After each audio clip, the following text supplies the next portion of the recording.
की बार न आ पाए मोदी सरकार। दाऊद और सौरभ ने सट्टा बाजार में साजिशाना फूके 5,000 करोड़। चुनावी सट्टे में पहली बार उतरा डॉन। सट्टा ऐप के जरिए करोड़ों का खेल।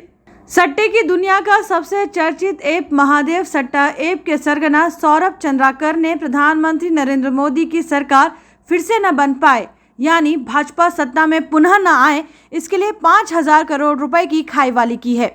भाजपा भले ही 400 पार का नारा देते हुए अपनी विशाल जीत दर्ज करवाने के लिए एड़ी चोटी का जोर लगा रही हो, लेकिन पर्दे के पीछे से महादेव ऐप मोदी के इस अभियान को नुकसान पहुंचाने के लिए चुनावी सट्टे को अपना हथियार बना चुका है। यह सब इसलिए भी किया जा रहा है क्योंकि महादेव ऐप का सरगना सौरभ चंद्राकर भारत के मोस्ट वांटेड आतंकवादी अपराधी अंडरवर्ल्ड डॉन दाऊद इब्राहिम की गोद में जाकर बैठ गया है। ध्यान रहे कि पाकिस्तान से दुबई पहुंचे डॉन दाऊद ने हिंदुस्तान के जितने भी बड़े सटोरिये थे उन्हें दुबई बुलवा लिया है। अब इन सब बड़े सटोरियों से बाकायदा एजेंटी लेता है और इसके बदले में अपने साए तले सुरक्षित कर उन्हें अपने इशारों पर नचा रहा है। महादेव ऐप भले ही सौरभ चंद्राकर और रवि उपल का हो, लेकिन सही मायने में इसे डॉन दाऊद इब्राहिम का भाई मुस्तकीम ऑपरेट कर रहा है। यह तथ्य भारतीय एजेंसियों की जांच में भी सामने आ चुका है।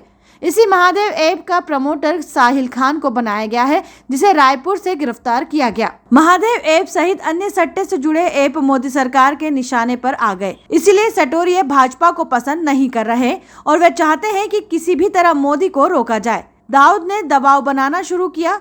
यही वजह रही कि महादेव ऐप ने लोकसभा चुनाव 2024 में भाजपा की सीटों की शुरुआत सिर्फ 280 से की, जबकि भाजपा 400 पार का नारा लगा रही है। उस वक्त फलोदी व अन्य सट्टाबाजार 332-33 सीट पर सट्टा लगा रहे थे। महादेव ऐप ने 332 घटाते हुए धीरे धीरे सट्टे का आंकड़ा 280 सीट पर टिका दिया।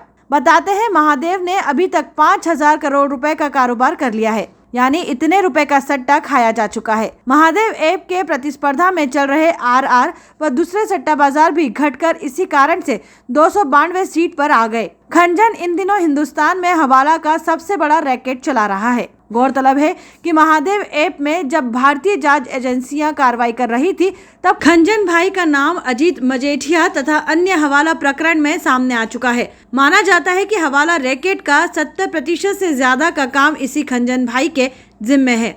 जब दाऊद ने चुनावी सट्टा अपने हाथ में लिया तो ये ही हार जीत के फैसले करने लगे, जिसमें राजनीति और देश की अर्थव्यवस्था की दशा दिशा दोनों बदल गई।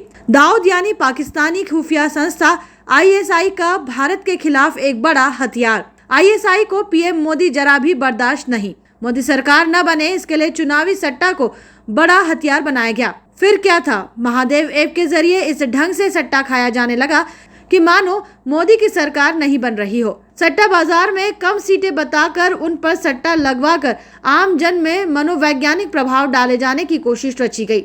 गौरतलब है कि महादेव ऐप के 2 मुखिया है, एक सौरभ चंद्राकर और दूसरा रवि उपल। कांग्रेसी माइंड माने जाने वाले ये दोनों वही सट्टा किंग है जिन पर छत्तीसगढ़ के पूर्व मुख्यमंत्री और वरिष्ठ कांग्रेस नेता भूपेश बघेल को रुपए देने का आरोप लगा था। तब ईडी ने शुभम सोनी को गिरफ्तार किया था। महादेव ऐप के चंद्राकर और उपल महासटोरिये वांटेड है। महादेव ऐप सट्टे के मामले में जब से चर्चा में आया है, जगह जगह छापे पड़े हैं, कई सटोरिये गिरफ्तार हुए हैं, रुपए भी जब्त हुए हैं। तब से यह कहा जा रहा है कि महादेव ऐप पर सरकार ने बैन लगा दिया है, परंतु हकीकत यह कहती है कि महादेव ऐप के जरिए सट्टा अभी भी खुलेआम चल रहा है। आश्चर्य यह है कि इन पर शिकंजा नहीं कसा जा सका है। Bureau report, Lokswami mojo.